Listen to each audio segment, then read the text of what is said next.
Ako si Josel Palacios.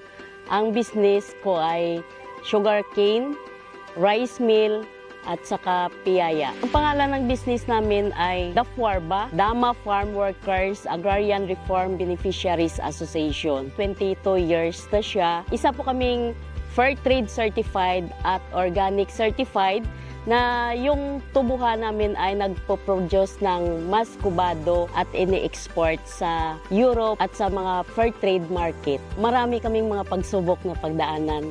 Una-una nung struggle sa lupa, kailangan pa naming tulong galing sa ibang mga agency para makuha namin yung lupa. Walang pinag-aralan, walang natapos, pero nagtulong-tulong yung mga members para makamit po yung mga naangkin ngayon. Magiging collective manage yung lupa para workers own, workers manage yung lupa.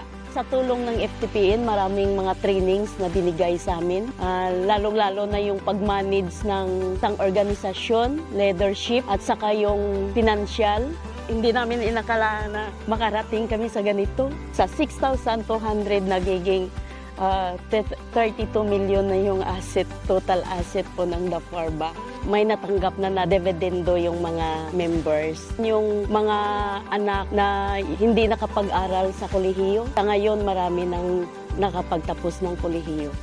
Ako talaga yung pangarap ko na sana itong mga pinaghirapan ng mga magulang namin, sana hindi ito mawala. At sana yung asosasyon, hindi lang magiging asosasyon, kundi magiging isang malaking kumpanya po yung DAFWARBA.